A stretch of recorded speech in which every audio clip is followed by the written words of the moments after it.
नमस्कार दोस्तों। आज हम बात करेंगे प्रशासनिक विधि यानी एडमिनिस्ट्रेटिव लॉ की। इस पूरे वीडियो में हम पहले प्रशासनिक विधि के कुछ इम्पोर्टेंट फैक्ट यानी कि थ्योरी के माध्यम से समझेंगे। उसके बाद हम क्या करेंगे कि थ्योरी से पढ़ने के बाद हम कुछ most important short type questions देखेंगे जो पिछले सालों में लगातार रिपीट होते चले आए हैं और जिनकी संभावनाएं हैं। साथ में कुछ लॉन्ग क्वेश्चंस भी देखेंगे। इससे हम प्रशासनिक विधि को एक अच्छे डायरेक्शन में समझ भी पाएंगे और अगर क्वेश्चन नए तरीके से भी अगर डेवलप करके पूछा जाता है तो हम आसानी से उसके उत्तर भी दे सकेंगे। तो चलिए शुरू करते हैं बगैर किसी देरी के इस चैप्टर को। नाम है इसका प्रशासनिक विधि या एडमिनिस्ट्रेटिव लॉ के नाम से जाना जाता है। चलिए शुरू करते हैं। तो अगर बात की जाए, देखिए, अगर बात की जाए प्रशासनिक विधि की तो इसको अगर एक पहले कॉन्सेप्ट को समझते हैं जिसमें हम होता है नैसर्गिक सिद्धांत यानी कि नेचुरल जस्टिस की बात करते हैं। तो क्या होता है नैसर्गिक सिद्धांत? तो नैसर्गिक सिद्धांत को अगर एक साधारण परिभाषा से समझें तो एक प्राकृतिक विधि, जो अगर मान लो भगवान कोई विधि बनाता तो वो बिल्कुल ऐसी विधि बनाता जिसमें किसी के साथ पक्षपात ना किया जाए, तो उसी को प्रकृति की विधि बोलेंगे। तो यही चीज इसमें भी देखने को मिलती है। चलिए समझते हैं। देखिए, जैसे मान लीजिए नैसर्गिक सिद्धांत में हम दो पॉइंट को समझते हैं। नंबर 1 रहता है पक्षपात मुक्त होना, दूसरा होता है न्याय संगत सुनवाई। तो पहले वाले पॉइंट को अगर समझें तो उसमें पक्षपात मुक्त का मतलब होता है अपने खुद के केस में कोई भी व्यक्ति जज नहीं होना चाहिए। बात सही है, क्योंकि अगर आप व्यक्ति अपने खुद के केस में जज होगा तो अपने ही पक्ष में निर्णय सुनाएगा, कोई अपने विपक्ष में निर्णय नहीं सुना सकता है। तो ये एक कॉन्सेप्ट होता है पक्षपात मुक्त होना, कि भाई कोई भी व्यक्ति किसी एक पक्ष में झुकाव नहीं रख के, कोई भी जज एक पक्ष में झुका हुआ ना हो। इसके लिए एक मैक्सिम्स चलती है, इस मैक्सिम का नाम है नेमो जुडेक्स इन कॉजुआ सुआ। आपको मैक्सिम को पता होना अनिवार्य है। मैक्सिम मतलब सिद्धांत। अगर बात करें न्याय संगत सुनवाई की, ये दूसरा मामला रहता है कि अगर नैसर्गिक सिद्धांत में दूसरा पॉइंट होता है न्याय संगत सुनवाई करना किसी भी जज की। इसकी मैक्सिम्स होती है ऑडी अल्ट्रम पार्टम, यानी कि किसी भी मामले में दूसरे पक्ष को सुनना जरूर चाहिए। जब भी आपको लगता है अगर आप जज हो तो किसी एक फरियादी की बात सुनकर अकेले आप जजमेंट नहीं दे सकते। ऐसे में आपको दूसरे पक्ष के भी जजमेंट, दूसरे पक्ष को भी सुनना पड़ेगा और उनके तर्क को सुन करके, उनके सबूतों को देख करके आप अपने अंतिम निर्णय पे पहुंचोगे। तो न्याय संगत सुनवाई के ये दो सिद्धांत होते हैं। एक होता है पक्षपात मुक्त रहना, दूसरा होता है कि दोनों पक्षों को सुनना। ये दोनों आपके मैक्सिम्स याद रहना चाहिए। अब पक्षपात के किस प्रकार से हम लोग देख सकते हैं कि कैसे कैसे लोग पक्षपात करते हैं। कोई जज अगर पक्षपात करना चाहे तो कैसे कैसे पक्षपात कर सकता है, इसको समझते हैं। नंबर 1, अगर बात करें व्यक्तिगत तौर से, यानी कि पर्सनली कोई चीज़ अगर पसंद आ रही है या उससे कोई जुड़ा हुआ मामला है, जो उसके परिवार, उसके रिश्तेदारों से जुड़ा हुआ मामला है, तो व्यक्तिगत पक्षपात कर सकता है। मान लो किसी जज या किसी प्रशासनिक अधिकारी को धन दे दिया है, पैसा दे दिया, तो उससे भी पक्षपात कर सकता है। या मान लीजिए किसी विषय में उसको इंटरेस्ट है, उस विषय से अगर कुछ गलत हो रहा है तो भाई वो अपने पक्ष दिखा सकता है कि नहीं ये गलत हो रहा, चाहे वो सही हो। तो विषय से जुड़ा हुआ पक्षपात भी कर सकता है, या किसी विशेष वस्तु से जुड़ा हुआ भी पक्षपात कर सकता है। तो इस प्रकार से पक्षपात देखने को मिलते हैं। अच्छा, इसमें कुछ न्यायिक सिद्धांत में कुछ अपवाद होते हैं, उनको समझते हैं कि नैसर्गिक जब सिद्धांत की बात की जाती है तो उसमें कुछ कुछ अपवाद होते हैं। कैसे? नंबर 1 अपवाद रहता है वैधानिक बहिष्करण, यानी कि फिक्स लॉ के हिसाब से ही रूल का होना जरूरी है। कोई भी व्यक्ति वैधानिक तौर से बहिष्करण नहीं कर सकता है। इसको इस तरीके से समझें कि मान लीजिए अगर किसी भी सीआरपीसी सीपीसी की किसी धारा में जज को ये करने का निर्देश दिया जाता है, उस किसी धारा में कि जज ऐसे ही फॉलो करेगा, अपने मन से नहीं करेगा, तो वैधानिक तौर से उसका बहिष्करण नहीं कर सकता है। कभी कभी डायरेक्शन में चले जाते हैं, अपवाद देखने को मिलते हैं। ऐसे देखें, जैसे शैक्षणिक मूल्यांकन की बात की जाए, आपने देखा, मान लीजिए आप हो, आपकी एक कॉपी है, दूसरे आपकी मित्र की कॉपी है, कोई एक टीचर है, आपको 70 नंबर दे रहा है उतने ही क्वेश्चनों पे, उसको 85 नंबर दे रहे हैं, तो ऐसे में मूल्यांकन के दौरान उसको 15 नंबर एक्स्ट्रा मिल गए हैं। इसका मतलब क्या हुआ है कि शैक्षणिक मूल्यांकन में अपवाद देखने को मिलते हैं नैसर्गिक न्याय के। अगला होता है अव्यवहार्यता, यानी कि जहाँ कानून प्रैक्टिकल ना हो। जब तुम्हें दे दिया हो कि भाई जहाँ कानून प्रैक्टिकल ना हो, तो ऐसी स्थिति में आप पक्षपात कर सकते हो। पक्षपात का मतलब अपवाद होता है कि पक्षपात हो जाता है उसमें जहाँ प्रैक्टिकल ना हो। एक केस है आपात स्थिति से जुड़ा, मेनका गांधी बनाम यूनियन ऑफ इंडिया 1978 का। इसमें क्या होता है कि मेनका गांधी का पासपोर्ट जब्त कर लिया जाता है, एक पत्रकार के तौर पे होती हैं, जब्त कर लिया जाता है, तो कोर्ट में जा कर के बात करती हैं भाई कि हमारा जो पासपोर्ट जब्त किया गया, मेरे भाई आर्टिकल 21 का हनन हुआ है, जीने के अधिकार का हनन हुआ है। तो भाई कोर्ट इनके पक्ष में मामला सुनाती है और ये एक मील का पत्थर साबित होता है कि भाई किसी भी व्यक्ति के अधिकारों के साथ खिलवाड़ नहीं हो सकता है। उसकी बात होती है अंतरिम अनुशासनात्मक कार्रवाई। ये वैसी कार्रवाई होती है जब भी कोई मामला अचानक से घटता है तो तुरंत में कोई कार्रवाई करनी होती है। जैसे मान लो किसी स्कूल में किसी बच्चे ने कुछ ऐसा कांड कर दिया है जिसके लिए उसको तुरंत स्कूल से रस्टिकेट कर दिया जाता है, फिर जांच होती है, जांच में अगर गलत पाया जाता है तो परमानेंट रखा जाता है।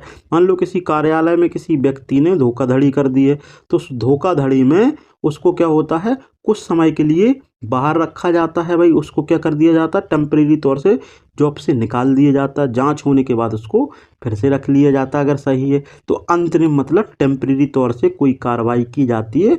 तो ये कुछ अपवाद होते हैं, नैसर्गिक सिद्धांत से जुड़े हुए अपवाद होते हैं, ऐसे अपवाद देखने को मिलते हैं।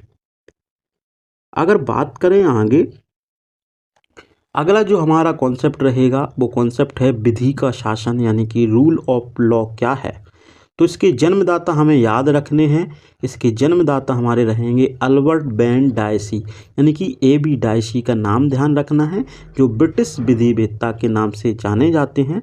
इन्होंने सिद्धांत दिए थे, रूल ऑफ लॉ की परिभाषा के 3 मुख्य सिद्धांत दिए थे, जो कि इस प्रकार हैं। पहला है कानून की सर्वोच्चता, यानी कि सुप्रीमेसी ऑफ लॉ, कोई भी व्यक्ति कानून से ऊपर नहीं हो सकता। तो भारत में भी यही सिद्धांत चलता है, भारत में संविधान से बड़ा यानी कानून से बड़ा कोई व्यक्ति है नहीं, हमारे यहाँ पे विधि का शासन चलता है। दूसरा, कानून के प्रति समानता, यानी कि इक्वलिटी बिफोर लॉ, सभी नागरिक कानून के सामने समान हैं। अगर आप गलती करते हो तो वो सज़ा आपको दी जाएगी और किसी बड़े PM या CM किसी भी पद पर बैठे हुए बड़े प्रशासनिक अधिकारी उसको भी वही सज़ा मिलेगी। तीसरा है व्यक्तिगत अधिकारों की सुरक्षा, यानी कि नागरिकों के अधिकारों की रक्षा न्यायालय करता है। जैसे हमारे मौलिक अधिकार हैं या हमारे अन्य कोई भी अधिकार हैं, इन अधिकारों की जो सुरक्षा कौन करता है, कोर्ट करता है, न्यायालय करता है। तो ये 3 सिद्धांत किसने दिए थे, AB डायसी ने, जो विधि के शासन के संबंध में बात करते हैं। एक उदाहरण समझते हैं, किसी मंत्री और आम नागरिक को कानून तोड़ने पर समान दंड मिलेगा। इसका मतलब ही होता है विधि का शासन है उस देश में। क्या है, विधि का शासन है उस देश में, इस चीज को समझ सकते हैं। अपवाद में क्या हो जाता है, अपवाद में हो जाता है विवेक पर आधारित जितने भी नियम होते हैं या पावर्स होती हैं, वहाँ पे विधि का शासन फेल हो जाता है। जैसे आर्टिकल 72 ये राष्ट्रपति को पावर देता है कि राष्ट्रपति किसी की भी सज़ा को माफ़ कर सकता है, फांसी भी माफ़ कर सकता है, कोई भी प्रकार की सज़ा माफ़ कर सकता है। आर्टिकल 161 भी राज्यपाल को इसी तरीके से सजाओं को माफ़ करने के लिए दिया गया है। 356 देखने को मिलता है जब भी किसी मामले में आपने देखा होगा किसी राज्य सरकार की विधानसभा को भंग करके राज्य सरकार को ख़त्म कर देना राष्ट्रपति कर देता है, तो वो संवैधानिक तंत्र विफल होने पे किसी राज्य के ऊपर लगा देते हैं। इसके बाद देखने को मिलता है कि भाई आर्टिकल 200 के तहत कोई राज्यपाल किसी चीज़ को माने या ना माने तो उसके पास इतनी पावर होती है। आर्टिकल 85 जो जुड़ा होता है किससे, ये जुड़ा होता है संसद के विघटन से, संसद को भंग करने से। तो ये सभी चीज़ें विवेक पे आधारित होती हैं, यानी कि समझ पे आधारित होती हैं, ना कि विधि के शासन पे आधारित होती। जब जरूरत हो तब लागू कर देते हैं तो ये अपवाद माने जाते हैं इसके। आगे बढ़ते हैं, इसके कुछ प्रिविलेज भी देखें तो किन किन को प्रिविलेज मिल जाता है। नेताओं को, अधिकारियों को। भाई विधि के शासन में कुछ लोगों को प्रिविलेज मिल जाता है, बड़े बड़े नेताओं को मिल जाता है, ये भी देखने को मिलती है। हमारा संविधान, अगर एक और बात की जाए तो अंतिम सुरक्षा कवच नहीं है, बल्कि अंतिम सुरक्षा कवच एक जज होता है। तो जज से कह सकते हो भाई विधि के शासन में, विधि का मतलब क्या होता है, कानून। तो कानून हमारा अंतिम तो होता है, बशर्ते जज ही उसको अंतिम माना जाता है, जज की इंटरप्रिटेशन ही उसकी अंतिम मानी जाती है। जज मेड कॉन्स्टिट्यूशन एक कह सकते हो एक अपवाद होता है, कभी कभी जज के निर्णय को ही अंतिम माना जाता है। अगला देखते हैं, जो हमारा कॉन्सेप्ट है वो है शक्तियों का पृथक्करण, यानी कि सेपरेशन ऑफ पावर। तो हमारे यहाँ पे 3 प्रकार से पावर डिस्ट्रीब्यूट है। एक है आपकी, फिर से बता देता हूँ मैं, नंबर 1 पे हमारी अगर रहती है, वो रहती है मान लो न्यायपालिका, है ना, न्याय लिखे देते हैं, न्यायपालिका। दूसरी होती है कार्यपालिका, ठीक है, और तीसरी होती है विधायिका। ये हमारे यहाँ पे क्या है, सेपरेशन ऑफ पावर। इनको अलग अलग काम दी है। न्यायपालिका काम करती है केवल जितने भी जजमेंट देखने हो, केस को सॉल्व करना हो, या किसी के मौलिक अधिकारों का हनन हो रहा है तो न्यायपालिका संभालती है। और विधायिका का काम होता है विधायन, यानी कि विधि यानी कि नियम बनाना। कार्यपालिका का काम होता है उसको लागू करना। इतने से काम होते हैं। अब कैसे होते हैं समझें, कि यहाँ पे बात की गई है नंबर 1 में, एक व्यक्ति सरकार के तीनों अंगों में से एक से अधिक का हिस्सा नहीं बन सकता। मान लो हम हैं, हमको अगर किसी एक जगह पे इलेक्ट कर दिया जाएगा तो हम जज बन सकते हैं। अगर जो जज बन गया तो वो न्यायपालिका में काम करेगा, ना कि विधायिका में करेगा। तो अगर विधायिका में काम करेगा तो कार्यपालिका में नहीं करेगा, और कार्यपालिका में काम कर रहा तो वो न्यायपालिका में नहीं कर सकता। तो एक व्यक्ति को तीनों में से किसी एक का ही हिस्सा रहना होगा। दूसरा, एक अंग यानी कि बॉडी दूसरे अंग के साथ हस्तक्षेप नहीं करेगा। सभी लोग अपने अपने सेपरेट सेपरेट काम करेंगे, एक दूसरे को हस्तक्षेप नहीं करेंगे। तीसरे पॉइंट की बात करें तो एक अंग दूसरे अंग का कार्य नहीं कर सकता, यानी कि बात है कि न्यायपालिका का काम है न्याय देने का, तो वो कानून नहीं बनाएगी। कार्यपालिका का काम है कोई कानून को लागू कराने का, तो वो कानून नहीं बनाएगी। विधायिका का काम है कानून बनाने का, तो वो लागू नहीं करेगी। तो इस चीज़ से हम ऐसे समझ सकते हैं। लेकिन एक अपवाद भी होता है। वो अपवाद क्या होता है, चलिए उसको समझते हैं।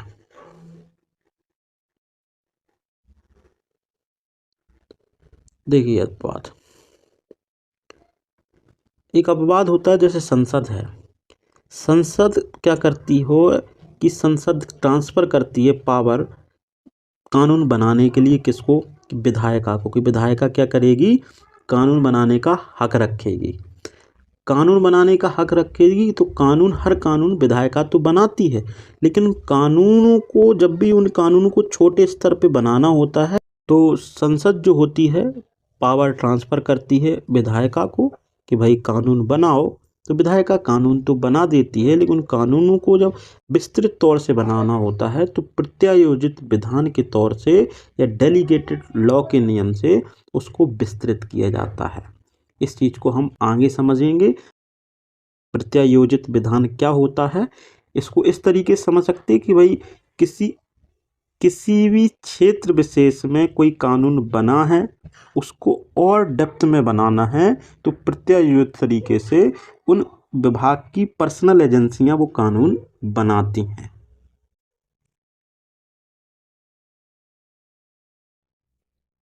एक अपवाद रहता है कि जो जज होते हैं वो भी कानून बनाते हैं, बिल्कुल सही बात है। कोई केस हुआ, उस केस से जो जजमेंट निकल के आया है, उस जजमेंट के आधार से आपका क्या होता है, एक नया, एक कह सकते हो रूलिंग तैयार हो जाती है कि इनके माध्यम से हम लगा करके अपने केस को जीतते हैं। तो वो भी एक किस्म का नियम माना जाता है। देखिए आगे बढ़ते हैं। बात की गई है एडमिनिस्ट्रेटिव लॉ क्या होता है, यानी कि प्रशासनिक विधि को अगर परिभाषित करना है तो उसकी परिभाषा क्या होगी। तो जेनिंग्स के अनुसार प्रशासनिक विधि मतलब यह विधि प्रशासन से जुड़ी है। बिल्कुल सही बात है, प्रशासन से ही जुड़ी है। इसमें प्रशासनिक अधिकारियों की गठन यानी कि उनकी नियुक्ति, उनकी शक्तियाँ, उनके पास कितनी पावर रहेगी और उनको क्या काम करने, उनके कर्तव्य आदि को समझाया जाता है। तो प्रशासनिक विधि में किसी बड़े ऑफिसर की नियुक्ति, उसकी पावर और उनके कामों को बताया जाता है और यह राज्य के कार्य और लोक प्रशासन को प्रभावित करते हैं। बिल्कुल करते हैं। जैसे संरचना, स्ट्रक्चर, कौन कार्य करेगा, यानी कि किसी अथॉरिटी, इंस्टीट्यूशन, एजेंसी कार्य करेगी। और मौलिक प्रशासन किस संबंध में काम करेंगे, सिटीजन के राइट्स को देखेंगे। प्रक्रिया कैसे देखेंगे, नियम बना करके देखेंगे।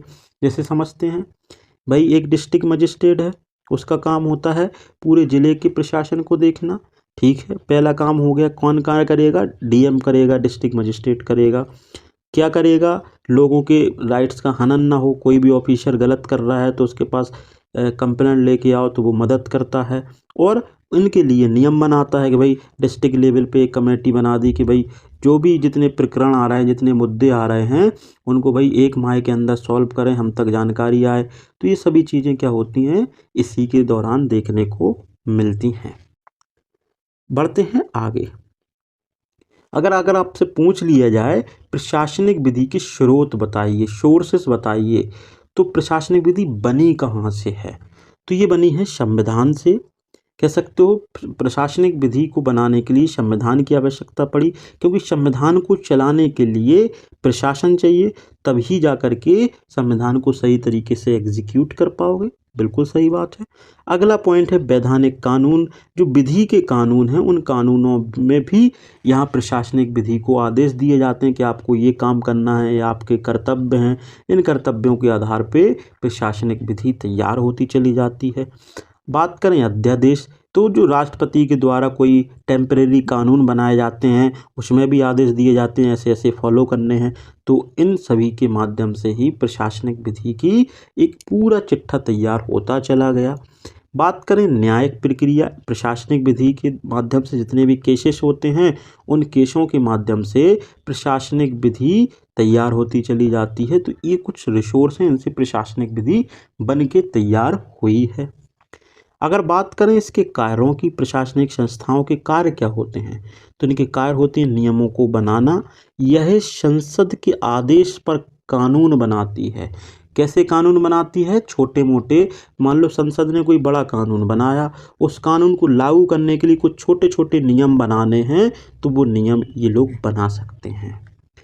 और इसका काम होता है नियमों को प्रशासन के तौर पे कार्य कराना, यानी कि इन्फोर्स कराना, प्रवर्तन कराना या लागू कराना। तो लागू भी कराने की पूरी पावर प्रशासनिक जो भी बॉडीज होती हैं उनके पास रहते हैं। तीसरा रहता है न्याय निर्णय करना, यानी कि कोई भी मुद्दा है तो उस मुद्दे में सही गलत का फैसला करना। ये सभी क्या होते हैं, प्रशासनिक अधिकारियों के कर्तव्य होते हैं। तो ये सभी इसी संस्था से जुड़े होते हैं। आगे बढ़ते हैं। प्रशासनिक विधि के अगर सिद्धांत की बात करी जाए, प्रिंसिपल्स ऑफ एडमिनिस्ट्रेटिव लॉ की बात की जाए, तो इसमें किन किन चीज़ों को ध्यान में रखा जाता है कि भाई मानवता बनी रहे, किसी के साथ मानवता दुर्व्यवहार ना देखने को मिले, सभी लोगों की मानवता को एक अपलिफ्ट देखने को मिले, इस तरीके से काम किया जाए। और विधि के प्रति सम्मान रहे, विधि के प्रति समानता भी देखने को मिले, किसी के साथ विधि के विरुद्ध कोई भी मामला ना हो। भाई किसी की मान लीजिए मौलिक अधिकारों का हनन हो रहा है, ऐसा नहीं है कि सीधे वो डायरेक्ट भाई हाई कोर्ट सुप्रीम कोर्ट जाए, तो किसी प्रशासनिक ऑफिसर, डिस्ट्रिक्ट मजिस्ट्रेट, एसडीएम, किसी के पास भी जाकर के अपनी बात रख सकता है और उन विरोधी, उन व्यक्तियों के ऊपर कार्रवाई कराने की मांग कर सकता है। तो ये भी कुछ सिद्धांत होते हैं। लोकतंत्र को बनाए रखने के लिए प्रशासनिक अधिकारियों का काम होता है। न्याय व्यवस्था को बनाए रखने के लिए भाई जुडिशरी के पास कैसे पहुंचता है कोई मामला, तो पहले पुलिस पकड़ती है, पुलिस भी तो एक प्रशासनिक व्यवस्था है। पुलिस पकड़ती है, को एक एफआईआर दर्ज करती है, उसके बाद किसी कोर्ट में पेश कर देती है, तभी तो भाई न्याय व्यवस्था बनती है। डायरेक्ट कोर्ट थोड़ी ना आपके पास आकर के मामला दर्ज करता है है ना। दंड की व्यवस्था यानी कि दंड दिलाने का काम करते हैं प्रशासनिक विधि के ऑफिसर्स, और कुछ कुछ चीज़ों में जुर्माना लगाते हैं। तो भाई जुर्माना भी देखने को मिलता है और दंड लगवाने के लिए वहाँ प्रोसीजर कराते हैं। और विधिकता यानी कि लीगलिटी का भी ध्यान रखा जाता है कि सभी चीज़ें विधिक तौर से हो, अविधिक तौर से यानी कि इल्लीगल तरीके से ना चले कानून। आगे बढ़ते हैं। अगर बात करें प्रत्यायोजित विधान यानी कि डेलीगेटिव लेजिस्लेशन, ये मोस्ट इम्पोर्टेंट होने वाला है, इसको ध्यान रखना, मोस्ट IMP याद रखेंगे। क्या है इसकी परिभाषा? वह कानून जिसे संसद या विधायिका द्वारा अधिकार देकर किसी अन्य संस्था जैसे सरकार या मंत्रालय या विभाग या एजेंसी को बनाने का अधिकार दिया जाता है, तो इसे संसदीय कानून बनाने की प्रक्रिया का विस्तार कहा जा सकता है। सीधी सी बात है, विधायिका किसी छोटी एजेंसी को ये अधिकार दे दे कि भाई हमने ये जो कानून बनाया है इसको सही तरीके से लागू करने के लिए आप इनके छोटे छोटे फॉर्मेट में लागू करने वाले कानून बना लें। तो वही चीज़ क्या होती है, आपकी डेलीगेटिव लेजिस्लेशन बोला जाता है। जैसे क्या बोला है कि विधायिका द्वारा अधिकार देकर किसी अन्य संस्था जैसे सरकार, मंत्रालय, विभाग, एजेंसी को बनाने का अधिकार देते हैं कि भाई तुम एजेंसी बनाओ। पुलिस विभाग का काम क्या होता है, लोगों को पकड़ना। डिस्ट्रिक्ट मजिस्ट्रेट का काम होता है सभी जितने भी ज़िले के अंदर विभाग हैं उनकी देखरेख करना। तो ये पावर कौन दे रहा है, विधायिका दे रहा है कि भाई तुम ये काम करो। विधायिका खुद से ही थोड़ी ना सब काम करेगी। तो ये संसदीय कानून बनाने की प्रक्रिया का विस्तार है। तो यही प्रत्यायोजित विधान के तौर पे देख सकते हैं। इसमें क्या होता है, शक्तियों के पृथक्करण का हनन होता है। हमें पता है भारत में 3 प्रकार की शक्तियों का बंटवारा है, न्यायपालिका, और एक नंबर पे आती है न्यायपालिका, दूसरे नंबर पे देखने को मिलती है हमें जो विधायिका देखने को मिलती है, और तीसरे नंबर पे देखने मिलती कार्यपालिका देखने को मिलती। तो इन लोगों का कह सकते हो शक्तियों का बंटवारा तो 3 लोगों में किया गया था, लेकिन तो ये बॉडीज़ बढ़ती चली जा रही हैं, लेकिन ऐसा नहीं है, दुष्प्रभाव कह सकते हैं। तो यह विधायिका का दुरुपयोग भी कर सकते हैं। भाई कोई भी मान लीजिए पुलिस डिपार्टमेंट है, उसका काम है किसी जगह इल्लीगल काम हो रहा है तो उसको रोकने का काम है, लेकिन क्या करते हैं कभी कभी पुलिस के लोग भी भाई कुछ पैसे लेकर के मामले को दबा देते हैं, तो दुरुपयोग देखने को मिलता है। नियंत्रण करने के तरीके कैसे हैं इन लोगों की जो एजेंसियां बनी हैं, चाहे वो पुलिस डिपार्टमेंट हो, चाहे वो राजस्व विभाग हो, चाहे तुम कह सकते हो किसी भी सरकारी हॉस्पिटल से जुड़ा हुआ मामला हो, तो इनको कंट्रोल करते हैं राज्यपाल, प्रोसीजरल कंट्रोल। तो राज्यपाल के पास अगर खबर पहुंचती तो उनके कंट्रोल पे कंट्रोल बना सकते हैं। संसद भी कर सकती है, और न्यायपालिका में हम रिट लगा करके उनके खिलाफ मुकदमा दर्ज भी करा सकते हैं कि भाई कोई भी व्यक्ति भाई काम सही से नहीं कर रहा सरकारी ऑफिसर, तो भाई ऊपर से हम रिट लगवाएंगे, उस रिट के माध्यम से उनको काम कराने के लिए आदेशित कराएंगे, या गलत है तो उनके ऊपर कार्रवाई कराएंगे। आगे बढ़ते हैं।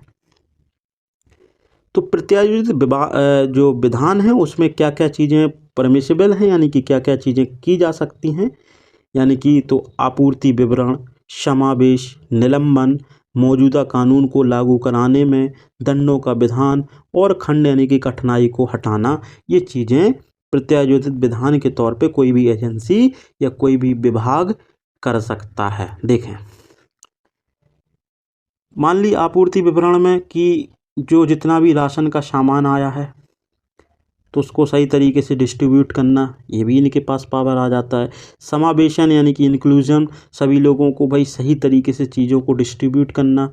कोई भी चीज़ को निलंबित करना, मान लो कोई भी व्यक्ति है जिसने अपराध किया है, उस अपराध के दौरान उस व्यक्ति को निलंबित तो कर सकते हो लेकिन उसको जॉब से हटा नहीं सकते हो। तो इतनी पावर रहती, किसी व्यक्ति को निलंबित कर सकते हैं लेकिन जॉब से नहीं हटा सकते। कोई भी प्रशासनिक ऑफिसर, चाहे पुलिस विभाग का हो, चाहे डिस्ट्रिक्ट मजिस्ट्रेट हो, चाहे हॉस्पिटल से हो, किसी भी डिपार्टमेंट से हो।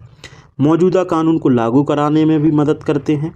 दंडों के विधान को भी, जो दंडों के विधान उसके हिसाब से आगे की कार्रवाई करते हैं। भाई पुलिस विभाग कोई मर्डर करता है तो उसके हिसाब से FIR दर्ज करता है। तो ये क्या है, दंडों के विधान के हिसाब से काम करता है। और जितने भी जो कानून कठिन होते हैं उन कठिनाइयों को ख़त्म करने के भी काम ये प्रशासनिक बॉडीज़ करती हैं और आगे काम को बढ़ाती हैं।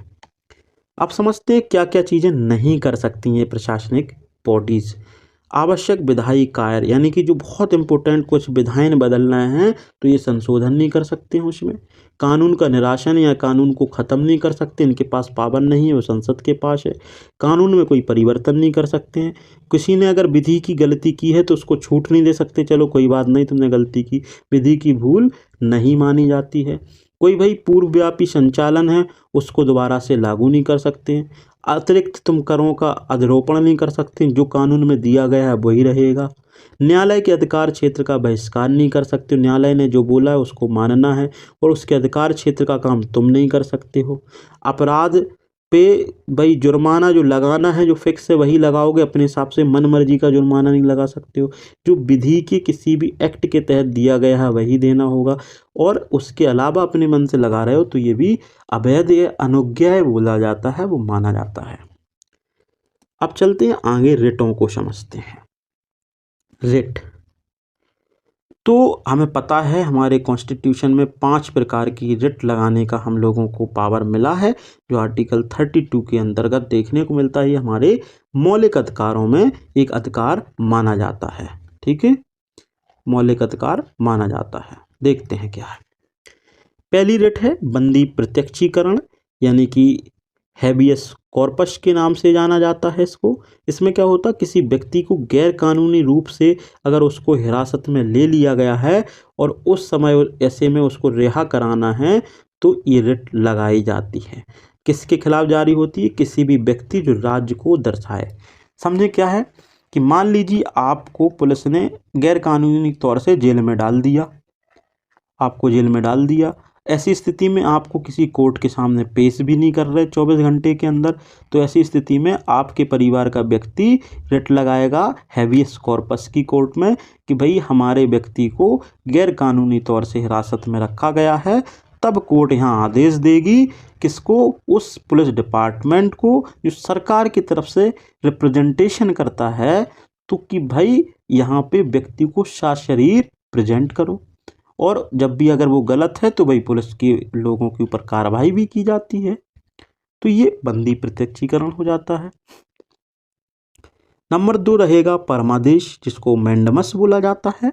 देखें, अदालत द्वारा जब जारी की जाती है, जब किसी सार्वजनिक अधिकारी या प्राधिकारी द्वारा किसी सार्वजनिक कर्तव्यों को करवाना हो। जब भी कोई भी बड़ा अधिकारी अपने कर्तव्य भूल गया हो कि भाई हमें ये कर्तव्यों के लिए हमें चुना गया था, वो कर्तव्य नहीं कर रहा हो, तो उन कर्तव्यों को कराने के लिए उसके खिलाफ जारी की जाती है। तो जब भी आपको लगता है कोई बड़ा ऑफिसर अपने काम भूल करके वो इल्लीगल कामों में संलिप्त है और आपके काम नहीं कर रहा है, तो उसके खिलाफ ये जारी करवा सकते हैं। थर्ड नंबर, उत्प्रेषण, जिसको शर्टोरी बोला जाता है, किसी निचली अदालत के आदेश को निरस्त करने के लिए जारी की जाती है। कोई भी नीचे की जो अदालत है उसके आदेश को निरस्त करना है, ख़त्म करना है, तो ऐसी स्थिति में ये वाली रिट लगाई जाती है। क्या होता है कि मान लीजिए कोई भी निचली अदालत है, उसने ऐसे कार्य को किया है जो उसके अधिकार क्षेत्र से बाहर था, फिर भी उसने कर दिया और जजमेंट भी दे दिया है, तो उस जजमेंट को क्या माना जाएगा, गलत, रॉन्गफुल माना जाएगा, तो उसको खारिज या ख़त्म कर दिया जाएगा। चौथा देखते हैं प्रतिषेध, जिसको प्रोहिबिशन बोला जाता है। तो जी कब लगता है, किसी निचली अदालत में जारी कार्रवाई को रोकने के लिए। जब भी निचली अदालत कुछ ऐसी कार्रवाई कर रही होती है जिस कार्रवाई में कोई दोष, कोई बाइज्ड या कुछ ऐसी समस्या आ जाती है जो अवैधानिक है या उसके अधिकार क्षेत्र से नहीं है जुड़ी, तो ऐसी स्थिति में उस कार्रवाई को रोकने के लिए ये प्रतिषेध वाली, प्रोहिबिशन वाली रिट जारी की जाती है। आर्टिकल जो आपकी 5वीं रहती है वो है को वारंटो, जिसको अधिकार प्रेक्षा बोला जाता है। ये कब जारी होती है, किस अधिकार से, यानी कि अवैध रूप से किसी सार्वजनिक पद पर बैठे व्यक्ति के खिलाफ जारी की जाती। समझे, मान लीजिए आपको लगता है किसी सरकारी विभाग में एक व्यक्ति जॉब कर रहा है, वो टीचर है, पता है वो टीचर है, लेकिन उसने कोई एग्ज़ाम क्वालिफाई नहीं किया, वो किसी पैसे दे करके किसी व्यक्ति के साथ जुड़ाव करके उस पद पे जा करके अवैध तौर से बैठा है, तो आप उसके खिलाफ को वारंटो जारी करवा सकते हो। कहाँ से, कोर्ट से। तो वो कोर्ट बोलेगा कि तुम किस अधिकार से बैठे हो, तुम्हारे पास शैक्षणिक योग्यता है, क्या आपने एग्ज़ाम दिया, उससे सवाल करेगी। जब उन सवालों का जवाब नहीं दे पाएंगे वो, अगर वो अवैध हैं तो उनके ऊपर कार्रवाई होगी, तब ये अधिकार परीक्षा जारी की जाती है। तो पता होना चाहिए कि अनुच्छेद 32(2) के तहत सुप्रीम कोर्ट और 226 के तहत हाई कोर्ट से ये रिटें लगा सकते हैं। आगे बढ़ते हैं। ये रहेंगे हमारे कुछ मैग्जिम्स यानी कि सिद्धांत बोला जाता है। तो ये जो सिद्धांत है इनको समझते हैं। पहला नंबर का सिद्धांत रहेगा हमारा डेलीगेट्स नॉन पोटेट डेलीगरी, यानी कि किसी एक को प्रत्यायोजित करने पर वह दूसरे को प्रत्यायोजित नहीं कर सकता है। मतलब आपने बोला कि भाई तुम ये काम करो, तुमने बोला किसी दूसरे भाई तुम ये काम करो, उसी काम को एक दूसरे को डेलीगेट करते चले जा रहे हो, तो ये गलत है। भाई किसी बड़ी बॉडी ने आपसे बोला कि आपको ये काम करना है तो आपको ही करना है, तो ये सिद्धांत उसके लिए होता है जिसको बोलते हैं डेलीगेट्स नॉन पोटेस्ट डेलीगरी। ठीक है। नंबर दो है ऑडी अल्टरम पार्टन। क्या है? किसी भी व्यक्ति को बिने सुने सजा नहीं दे सकते। मान लीजिए आपने किसी व्यक्ति के खिलाफ मुकदमा दर्ज कराया और जज ने भाई आपकी बात सुन करके उसके खिलाफ कोई भी जजमेंट निकाल दिया, तो ये गलत है। उसको पहले सुना जाएगा तब जाकर के जजमेंट दिया जाएगा। तीसरा है जस्टिलिया नेमिनी नजेंडा ईस्ट, यानी कि न्याय किसी को देने से मना नहीं कर सकते। भाई हर व्यक्ति को न्याय लेने का अधिकार है, हर व्यक्ति न्याय के प्रति समान है। कोई व्यक्ति कोर्ट में जाकर के अपना केस दर्ज करा करके न्याय मांग सकता है और साधारण भी किसी भी जगह पे जहां न्याय, मान लीजिए न्याय की संस्था है जहां से आपको न्याय मिलना है, तो वो हमेशा सभी के लिए समान कार्य करेगी। चौथा नंबर का समझते हैं नीमो जुडेक्स इन सुआ कॉजा, स्वयं के केस में कोई जज नहीं हो सकता, ये पढ़ चुके हैं। पांचवा है इग्नोरेंसिया जुरिस नॉन एक्सिक्यूट, यानी कि कानून की जानकारी ना होना कोई बचाव नहीं होगा। भाई विधि की भूल से आप चाहो कि हम बच जाएं तो ये गलत है, नहीं बच सकते हो। आपने किसी का मर्डर कर दिया और बाद में बोल जाओ कि मुझे तो पता ही नहीं था कि मर्डर करने पे फांसी भी होती है या हमें भाई आजीवन कारावास होता है, तो इस चीज़ से आपको बचाव नहीं मिलने वाला। छठवां देखते हैं रेक्स नॉन प्रोटेस्ट पेशर, यानी कि राष्ट्रपति गलती ना करे। समझें, हमें पता है भारत के राष्ट्रपति के पास किसी भी व्यक्ति की फांसी की सज़ा माफ़ करने का अधिकार है। भाई अधिकार है, इसका मतलब खुद मर्डर करके अपनी फांसी की सज़ा माफ़ थोड़ी ना कर सकते हैं। तो वही एक सिद्धांत दिया गया है कि खुद से भी उस व्यक्ति को ऐसी कोई गलतियां नहीं करनी चाहिए। सातवां है सुप्रीमा लेक्सा सैल्यूस पॉपुले, मतलब है लोगों का कल्याण ही सबसे बड़ी विधि है। इसको इस तरीके से समझें, भारत में पहले 7 मौलिक अधिकार थे, फिर 6 बचे। एक मौलिक अधिकार था जिसको बोल सकते हैं संपत्ति का अधिकार, तो संपत्ति के अधिकार को हटा दिया है, राज्य का अधिकार कर दिया है। क्यों कर दिया है? क्योंकि अगर सभी लोगों के पास समान संपत्ति, सभी लोग जितने भी अमीर थे सभी के पास बहुत ज़्यादा प्रॉपर्टी थी, गरीबों के पास किस तरीके से प्रॉपर्टी आती? तो ऐसी स्थिति में इस चीज़ को बदला गया कि गरीब लोगों के पास प्रॉपर्टी पहुंचे, तभी तो किसी विधि का असली मतलब होगा। नहीं बड़े बड़े लोग बोलेंगे भाई कि विधि की ये तो गलती हुई है क्योंकि संपत्ति का अधिकार मौलिक अधिकार है, हमारे ही पास रहेगा, तो समानता कैसे आएगी? तो इसके लिए ये कॉन्सेप्ट मान सकते हैं। तो यहाँ तक हो जाते हैं हमारी थ्योरी कंप्लीट। हम आगे बढ़ेंगे और अब प्रीवियस ईयर क्वेश्चंस को समझने की कोशिश करेंगे। तो ये रहने वाले हमारे प्रीवियस ईयर क्वेश्चंस, जो शॉर्ट क्वेश्चंस रहेंगे। नंबर 1 क्वेश्चन है हमारा अधिकार परीक्षा रिट क्या होती है?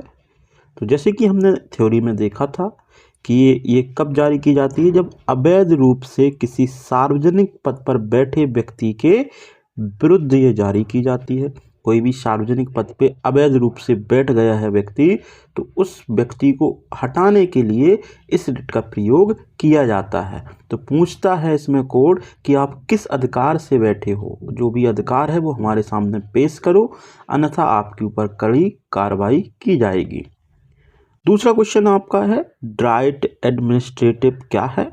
तो इसकी उत्पत्ति कहाँ से होती है? फ्रांस से होती है, और जो नेपोलियन है उसके द्वारा ये प्रशासनिक विधि की उत्पत्ति की जाती है। इसका उद्देश्य क्या होता है इसको समझते हैं। इसका उद्देश्य होता है राज कर्मचारियों को सामान्य कोर्ट के नियंत्रण से मुक्त या अलग रख सके। तो कह सकते हो कि फ्रांस के अंदर प्रशासनिक अधिकारियों के लिए अलग कोर्ट बनाए गए हैं। दोहरी न्यायालय पद्धति बिल्कुल होगी, सामान्य लोगों के लिए अलग न्यायालय और प्रशासनिक नौकरों के लिए अलग न्यायालय होगा। बात करें विशेषताओं की, तो प्रशासन का इच्छा अनुसार कार्य करना और निर्णय लेना। भाई प्रशासन है, उसको जो चीज़ अच्छी लगी, उसको 2 कोर्ट चाहिए चलाने हैं तो 2 कोर्ट चला सकते हैं, उसकी इच्छा है उस हिसाब से वो निर्णय ले सकता है। तो इसमें कोई बड़ी बात नहीं है। कहाँ से उत्पत्ति होती? फ्रांस से। तो इसकी शुरुआत की थी नेपोलियन ने, और 2 प्रकार के कोर्ट चलते हैं, इतना ध्यान रखेंगे। बढ़ते हैं आगे। क्वेश्चन नंबर 3 को देखते हैं। यह है न्यायिक प्रलोकन, या न्यायालयिक प्रलोकन का मतलब होता है जुडिशियल रिव्यू। तो न्यायालय की वह शक्ति जो संविधान को स्पष्ट करती है। तो न्यायालय की कौन सी शक्ति? जो संविधान की इंटरप्रिटेशन करके स्पष्ट करे संविधान क्या बोल रहा है, एवं वह विधायिका द्वारा बनाए गए कानूनों, कार्यपालिका द्वारा जारी किए गए आदेश, प्रशासन की कार्यों की जांच आदि संविधान के विरुद्ध होने पर असंवैधानिक घोषित करने की शक्ति रखता है। तो भाई न्यायिक प्रलोकन का मतलब यही होगा कि जब भी कॉन्स्टिट्यूशन पे कोई भी आपत्ति आती, कोई समस्या आती है, तो ऐसी समस्याओं के निदान के लिए न्यायिक प्रलोकन या कह सकते हो जुडिशियल रिव्यू किया जाता है। कि आपके मान ली मौलिक अधिकारों कोई भी मान लीजिए नया कानून बन रहा है, उस कानून के तहत आपके मौलिक अधिकारों का हनन देखने को मिल रहा है, तो उस कानून को क्या कर सकते हैं? ख़त्म कर सकते हैं न्यायिक प्रलोकन के जरिए। कि न्यायिक प्रलोकन में पाया गया है कि भाई इस कानून को जो बनाया है, जो हमें लग रहा है अवैध है, इसलिए इसको हटाया जाता है। तो ये किसके पास शक्ति होती है? न्यायपालिका के पास। अगला देखते हैं चौथा, प्रत्यायोजित विधान की आवश्यकता हमें क्यों पड़ी? तो सबसे बड़ी बात है संसद की व्यस्तता की वजह से, कि भाई संसद अपने कामों में इतनी व्यस्त रहती है, तो प्रत्यायोजित विधान के माध्यम से छोटी छोटी एजेंसियों को अपने अपने काम दे दिए जाते हैं। जैसे ट्राई मान लीजिए, कम्युनिकेशन को संभालती है ना। इस तरीके से आप देख सकते हो, ट्राई हो गया, या कह सकते हो शिक्षा के लिए अलग विभाग बना दिए, सभी लोगों को अलग अलग प्रशासन व्यवस्थाएं दे दी, भाई तुम लोग अपने अपने संभालिए, कानून हमने बना दिया। प्रशासन त्रुटिपूर्ण कानून को सुधार कर लागू करना। भाई प्रशासन बिल्कुल त्रुटिपूर्ण जो कानून को अच्छे तरीके से, जहाँ भी कमियां हैं उनको सुधार कर कानून को लागू करने की क्षमता रखता है। विषयों पर तकनीकी होना, यानी कि उन्हीं व्यक्तियों को वो काम दिया जाएगा जो उसमें निपुण हैं। मान लो अगर दवाई बनाना है, तो दवाई बनाने के लिए किसी पुलिस डिपार्टमेंट को थोड़ी ना बोलोगे आप, तो आप किसी ना किसी साइंटिस्ट जो डॉक्टर रहे हों उनको उस निर्माण में ये मशगूल करने की कोशिश करोगे। तो भाई विशेषज्ञों की भी यहाँ पे एक व्यवस्था दिखती है। तो प्रत्यायोजित विधान के तहत उनको विशेषज्ञता दे दी जाती है। बात करें लचीलापन इसलिए होता है क्योंकि भाई जिस विभाग को हमें जो देना है उसको दे देते हैं, वो उस हिसाब से चीज़ों को व्यवस्थित करके आगे का प्रशासन चलाता है। भाई ऐसी चीज़ें आपातकाल या लोकहित की मान्यता के लिए भी अच्छी होती हैं। जब कोई आपातकाल है, जैसे मान लो कोरोना है, अब कोरोना में हर डिस्ट्रिक्ट मजिस्ट्रेट अपने अपने स्तर से कोरोना से निपटने के लिए नियम बना रहे हैं कि लोगों के हित के लिए कुछ अच्छी सी व्यवस्थाएं बन सकें। तो ये चीज़ें प्रत्यायोजित विधान की आवश्यकताओं को दर्शाती हैं। क्वेश्चन नंबर 5वां देखते हैं। ये रिट थी, परमादेश, जो हम देख चुके थे। तो ये अदालत जारी करती है, और किसके खिलाफ करती है? जो सरकारी अधिकारी होते हैं उनके खिलाफ करती है, जब वो अपने कर्तव्यों को सही से ना कर रहे हों। तो कर्तव्यों का पालन कराने के लिए ये आदेश जारी की जाती, ये रिट जारी की जाती है। आगे बढ़ते हैं।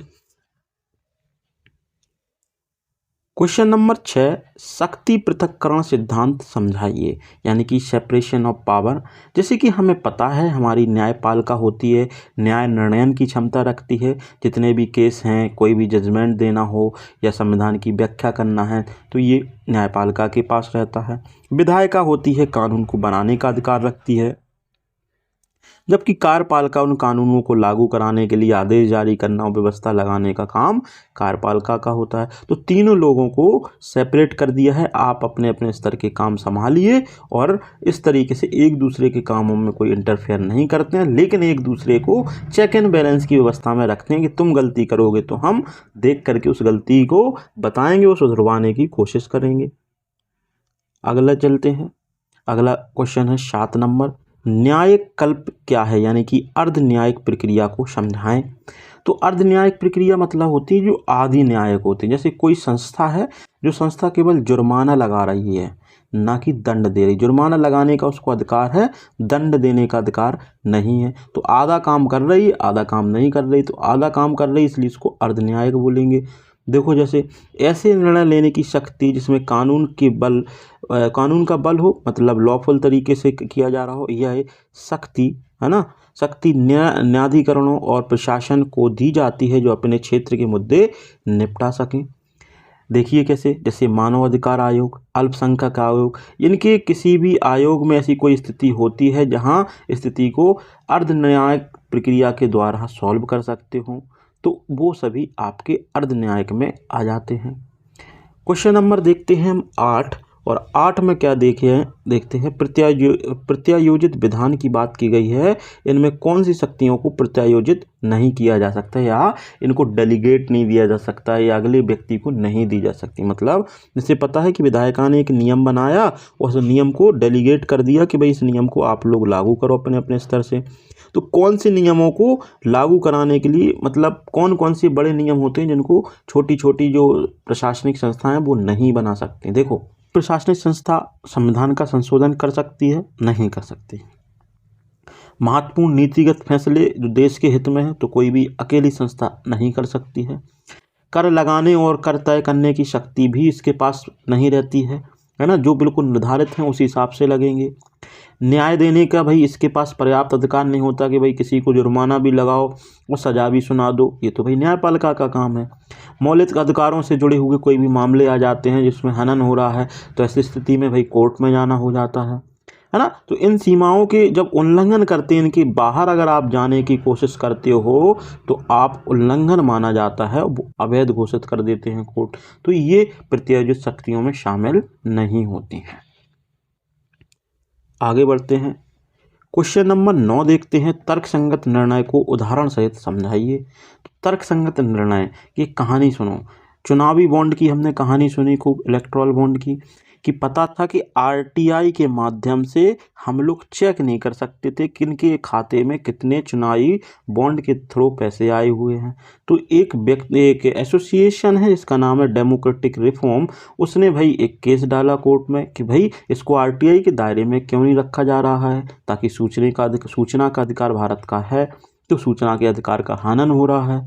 तब भाई कोर्ट ने इस चीज़ को समझा और सूचना के अधिकार के उल्लंघन को समझे, इसके कारण इनके जो चुनावी बॉन्ड हैं इनको असंवैधानिक घोषित किया और आरटीआई के दायरे में लेकर के आए। क्वेश्चन नंबर 10 देखते हैं, पूछा जा रहा है केंद्रीय प्रशासनिक प्राधिकरण की कार्य प्रणाली को समझाइए, कैसे कार्य करते हैं।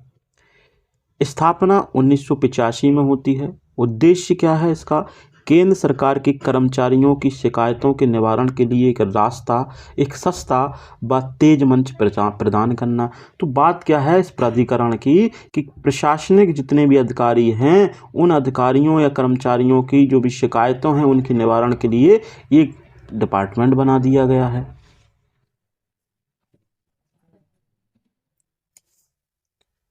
अगला क्वेश्चन देखते हैं, 11 नंबर पूछा जाए, दूसरे पक्ष को भी सुनो, ऑडी अल्ट्रम पार्टम क्या मतलब है।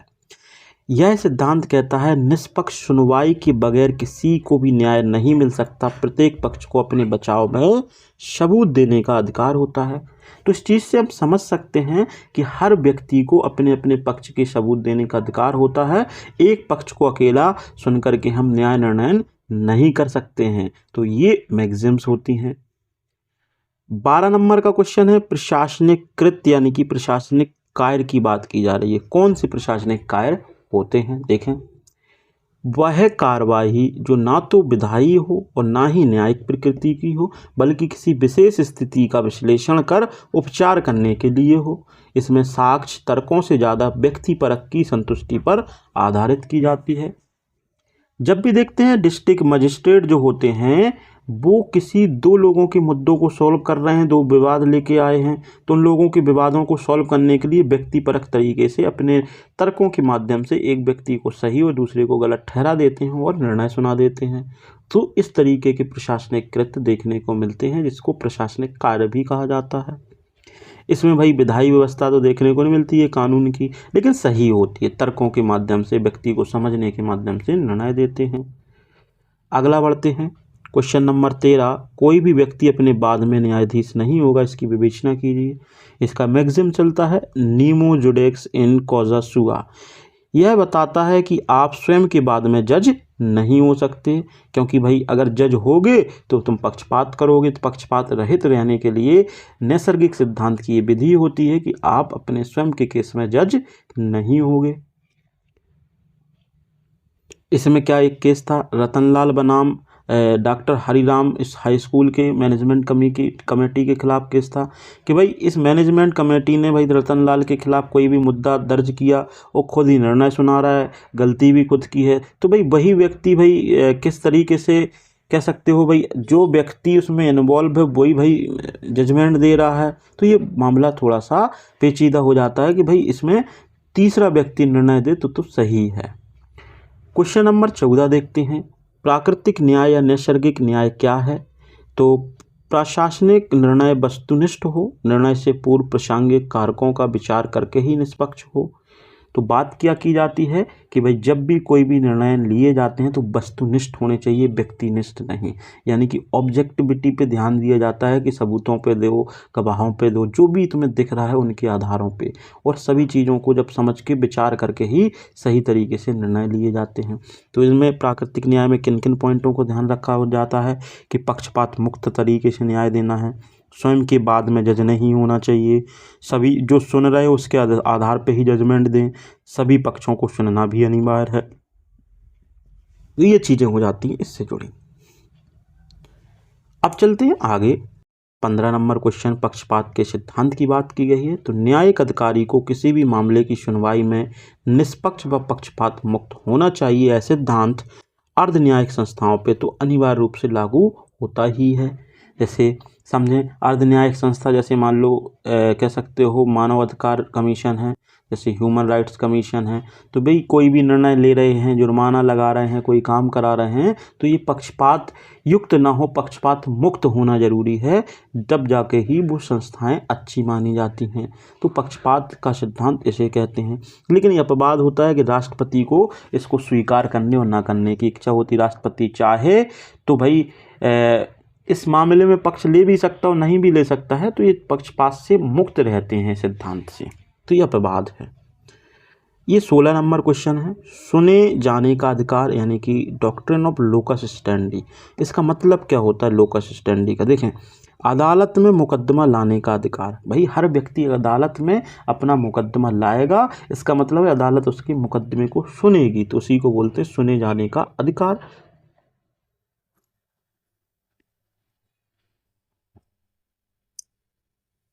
आगे बढ़ते हैं, क्वेश्चन नंबर 17 देखते हैं, प्रशासनिक विधि के क्या उद्देश्य हैं, what is the aim of administrative law, objective या एम। तो मुख्य उद्देश्य क्या होते हैं, सरकारी एजेंसियों व उनके कार्यों को नियंत्रित करना। भाई सरकारी जो एजेंसी बना दी गई हैं तो उसमें एक प्रशासनिक अधिकारी बैठेगा, तब उस एजेंसी को भाई नियंत्रित करेगा और उनके कार्यों को भी नियंत्रित करेगा, और इसमें साथ में होता नागरिकों के अधिकारों की रक्षा भी करेंगे वो, जैसे कि जवाबदेही सुनिश्चित करना, भाई अधिकार क्षेत्र, दुर्व्यवहार से बचाव, पारदर्शिता। जैसे ट्राई की बात करते हैं, TRAI है ना, तो ये telecom regulatory authority of India करके जो टेलीकम्युनिकेशन से जुड़ी हुई संस्था है, जो जियो एयरटेल वगैरह पे अपनी कंट्रोलिंग करती है। तो भाई उनके अधिकार क्षेत्र है, किसी उपभोक्ता के साथ दुर्व्यवहार है, पारदर्शिता लानी है कंपनियों के बीच, सब में भाई ध्यान रखेगी। और भाई सूचना के अधिकार के तहत लोगों को जानकारी देना, उनका पक्ष अपना रखना और कानून की सर्वोच्चता की बात भी व्याख्या भी करेगी। तो ये प्रशासनिक विधि के उद्देश्य होते हैं। किसी भी एक एजेंसी को इन चीज़ों का ध्यान रखना होता है। घरेलू जांच की बात की जाए तो किसी कंपनी के भीतर उसके नियमों के उल्लंघन के संबंध में एक आंतरिक जांच को घरेलू जांच कहते हैं। इसको इस तरीके से समझ सकते हैं कि भाई टाटा कंपनी है, टाटा कंपनी में किसी ने अंदर के व्यक्ति ने कोई धोखाधड़ी की है, तो धोखाधड़ी की है नहीं की उसकी पहले आंतरिक जांच होगी, आंतरिक जांच होगी, उसी को घरेलू जांच कहते हैं। बढ़ते हैं आगे। अगला क्वेश्चन है 19 नंबर क्वेश्चन, प्रशासनिक विधि और संवैधानिक विधि में अंतर बताइए। ये मोस्ट इंपोर्टेंट होने वाला है। तो प्रशासनिक विधि किसे बोलते हैं? यह संवैधानिक विधि के अधीन आती है। बिल्कुल, पहले संविधान आएगा फिर प्रशासनिक विधि उसी के अधीन आएगी। और संवैधानिक विधि होती है सर्वोच्च कानून माना जाता है, भारत का सबसे बड़ा कानून माना जाता है। ये संविधान विधि की सहायता करती है, बिल्कुल करती है, संविधान विधि की सहायता करती है। ये राष्ट्र का पहला और अंतिम कानून भी कह सकते हो भाई, शुरुआत में यही बनेगा और अंतिम कानून भी होगा। इसके बाद इसको ही अंतिम माना जाता है। या कोई किसी मुद्दे पे विवाद होता है तो जो संविधान में लगा उसके अनुरूप ही जैसे जजमेंट दिए जाते हैं। और ये राष्ट्र के अंगों के वास्तविक कामों से जुड़ा है। भाई कोई भी राष्ट्र का वास्तविक काम करना है तब प्रशासन ही तो करेगा, कोई पर्टिकुलर एजेंसी ही करेगी। यह राष्ट्र की संरचना से जुड़ा है कि भाई किसी भी देश को परखना है तो उसके संविधान को पढ़ लीजिए, आप परख सकते हो उस देश में क्या क्या चीज़ें होती होंगी। इसकी लिमिट होती है, हर एजेंसी अपनी अपनी लिमिट में रहती है, और इसकी लिमिट नहीं होती क्योंकि सभी एजेंसियों के ऊपर संविधान होता है। यह अपनी भूमिका और सीमा परिभाषित करती है कि हमें किस क्षेत्र में काम करना है, हमें पुलिस प्रशासन देखना है या जनपद प्रशासन देखना है या हॉस्पिटैलिटी देखनी है ना। यह प्रशासन निकाय की स्थापना करता है, यानी कि इन निकायों की स्थापना करता है जो साइड के जितने भी निकाय होते हैं। तो ये दोनों के डिफरेंस हो जाते हैं। आगे बढ़ते हैं। क्वेश्चन नंबर हम देखते हैं 20, प्रशासनिक प्राधिकरण के कार्य बताइए। तो कार्यपालिका में कई अर्धविधायी अर्ध न्यायिक कार्य होते हैं। इनमें यह देखा जाता है जैसे जुर्माना लगाना, अनुच्छेद 227, राजस्व विभाग, आयकर विभाग आदि देखने को मिलते हैं। इसमें न्यायालय के कुछ ही तत्व होते हैं, सभी नहीं। मतलब कहने की बात यह है कि जैसे इनकम टैक्स डिपार्टमेंट है जो है ना, इनकम टैक्स जो डिपार्टमेंट है इसका काम किसी को सज़ा देना है, क्या सज़ा दे सकती है? तो सज़ा नहीं दे सकती, दंड लगा सकता है। तो ये अर्ध न्यायिक काम देखने को मिल रहा है ना, दंड लगा सकते हैं लेकिन सज़ा नहीं दे सकते। राजस्व विभाग है जैसे ये वाला, तो ये क्या होता है भाई, रेवेन्यू जनरेट करने के लिए काम करता है। तो इस तरीके से ये सज़ा तो नहीं दे सकते हैं लेकिन कुछ कुछ इनके पास ताकत रहती है। तो न्यायालय की कुछ ताकत होती है, सभी ताकतें नहीं होती हैं। आगे बढ़ते हैं। क्वेश्चन नंबर 21, सशर्त विधायन बताइए। जो शर्त या कंडीशन लगी हो जिस विधायन में उसको सशर्त विधायन बोला जाता है। देखें, जब विधायिका ऐसे कानून पास करती है जिसमें निश्चित शर्तें लागू होती हैं, किन शर्तों को मानोगे तब उस कानून को आगे बढ़ाओगे, तब इस विधायन में आदेशित कार्य प्रशासनिक कार्रवाई करने से पहले पूरे करने होते हैं। भाई कोई विधि बनी, उस विधि में भाई कुछ शर्त लगा दिए कि इस शर्तों को मानोगे 1 2 3 तब जा कर के उसको लागू करोगे, तो इसी को सशर्त विधायन कह देते हैं। तो प्रतिनिधि द्वारा कानून को कैसे और कब लागू किया जाएगा, इसमें कुछ निर्धारित शर्तें होती हैं। इसमें कानून बनाने की कोई शक्ति शामिल नहीं होती। कानून बनाने का अधिकार तो केवल विधायिका का होगा। कानून को थोड़ा सिंप्लीफाई करने की थोड़ी सी शक्ति और उसको सही तरीके से लागू कराने के लिए जो नियम बना सकते हैं वो सभी शामिल होते हैं, लेकिन कानून बनाना शामिल नहीं होता है। क्वेश्चन नंबर देखते हैं 22, लोकपाल क्या होता है। तो समझें, यह उच्च सरकारी पदों पर बैठे व्यक्तियों द्वारा किए जा रहे भ्रष्टाचार की शिकायतें सुनने, उस पर कार्रवाई करने वाले एक पद को कहते हैं या कोई व्यक्ति होता है। इसमें पदाधिकारी किसी भी मामले की जांच कर अपनी रिपोर्ट न्यूज के माध्यम से पब्लिक कर देता है। समझे बात को, कि कोई भ्रष्टाचार हो रहा है, उस भ्रष्टाचार के निवारण के लिए कोई कंप्लेंट आई तो उस पर काम करते हैं लोकपाल, और जब रिपोर्ट निकलती है तो वो पब्लिक कर देते हैं। जैसे वर्तमान में हमारे लोकपाल कौन है, जो न्यायमूर्ति रहे हैं भारत के सुप्रीम कोर्ट के, नाम है उनका अजय मणिक राव खानविलकर करके नाम है। ये भारत के वर्तमान के लोकपाल देखने को मिलते हैं। आगे बढ़ते हैं। 23 नंबर क्वेश्चन, विबंधन का सिद्धांत या स्टॉपल या प्रतिबंध करना किसे कहते हैं। समझें, प्रतिबंध करना ऐसा कानून सिद्धांत है जो एक व्यक्ति को किसी अन्य व्यक्ति से किए गए वादे प्रॉमिस से मुकरने से रोकता है। मान लीजिए कोई एक जज ने अपनी अधिक आयु के दस्तावेज को गलत बता दिया। भाई जिस दस्तावेज से वो जज बना है अब उसी दस्तावेज को वो गलत बता रहा है और अपने असली जन्म प्रमाण पत्र को दिखा रहा है, बोल रहा है भाई हमें रिटायरमेंट दे दो। तो ये क्या है, विबंधन कहलाएगा। भाई ये गलत है, भाई तुमने जिससे दावा किया था उसी के अनुसार तुम्हारा रिटायरमेंट होगा। आगे बढ़ते हैं, क्वेश्चन नंबर देखते हैं हम 24। केंद्रीय सतर्कता आयोग क्या है? तो ये क्या होता, ऑटोनॉमस बॉडी संस्था होती है जो संसद के प्रति ही उत्तरदायी होती है। यह भ्रष्टाचार से जुड़े मामले, कार्यालयों के द्वारा किए जा रहे दुरुपयोग आदि के मुद्दे को सुनते हैं। जब इनको शिकायत मिलती हैं, लोकपाल अगर इनको बताए कि भाई इस क्षेत्र में जांच करके दो, केंद्र सरकार दो, या किसी मुखबिर के द्वारा जानकारी मिलती है तो ये उनके लिए क्या करता है, काम करता है। काम खुद ना करके अलग अलग बॉडी से कराता है, जैसे सीबीआई से काम कराएगा, किसी बड़े सरकारी कार्यालय से काम कराएगा, खुद जांच नहीं करेगा। जांच करने के बाद किसको देगा, संसद को देगा। भाई ऐसी ऐसी चीज़ें देखने को मिली हैं इस मुद्दे में। आगे बढ़ते हैं, क्वेश्चन नंबर 25 की बात की जा रही है। काउंसिल डी एटाट क्या होता है? एटाट क्या होता है? तो काउंसिल डी एटाट एक फ्रांस की उच्च प्रशासनिक संस्था है जो सरकार को सलाह देने और प्रशासनिक न्याय सुनिश्चित करने का काम करती है। भारत में हमारे यहाँ जैसे सुप्रीम कोर्ट है, वैसे ही फ्रांस में काउंसिल डी एटाट है। इसका काम होता है सरकार को सलाह देना कि कानून और नीतियों को किस तरीके से बनाना है, और भाई मुद्दे भी सुनते हैं विवादों को, तो सर्वोच्च न्यायालय के रूप में कार्य करती है। ठीक है, यह नागरिक अधिकारों की रक्षा भी करती है, जैसे हमारे यहाँ सुप्रीम कोर्ट करता है। सरकारी फैसलों की वैधता भी सुनिश्चित करती है। भाई हमारे सरकार की जैसे जुडिशियल पुनर्लोकन जिसको बोलते हैं, न्यायिक पुनर्विधि बोलते हैं, कि भाई सरकार ने कोई भी कानून बनाया उसके सही से रिव्यू करने का काम देखने को मिलता है, ऐसा ये भी करती है। जैसे भारत में काउंसिल ईडाट के समान कुछ हद तक उच्च न्यायालय और सर्वोच्च न्यायालय काम करते हैं, विशेष रूप से प्रशासनिक न्याय से जुड़े मामलों में। हालांकि फ्रांस में विशेष रूप से अलग निकाय के रूप में काम करता है। ये अलग एक निकाय के तौर पर काम करता है, सुप्रीम कोर्ट जैसा होता है, लेकिन सुप्रीम कोर्ट नहीं होता हमारा, लेकिन इतने काम करता है। अब देखते हैं क्वेश्चन नंबर 26। PIL यानी कि जनहित वाद याचिका क्या होती है? तो मान लो कोई प्रदूषण, सड़क सुरक्षा से जुड़ा मामला, निर्माण से जुड़े कोई खतरे, इनके सार्वजनिक हितों की सुरक्षा के लिए किया गया मुकदमा जो जनहित में हो उसको PIL बोला जाता है। तो PIL बोला जाता है मतलब जब भी कोई भी मुद्दे जो सरकार नहीं सुन रही होती है तो कोर्ट के माध्यम से आप सरकार को सुनवाने के लिए कोर्ट में याचिका डाल सकते हो। जब कोर्ट आदेश करता है तो सरकार को सुनना होता है।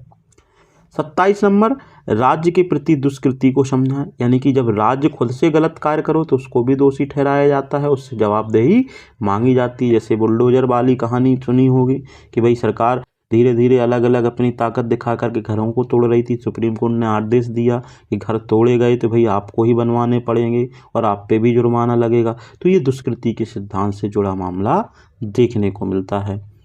क्वेश्चन नंबर 28 देखते हैं। जांच आयोग अधिनियम 1952 क्या है? तो ये एक आयोग है।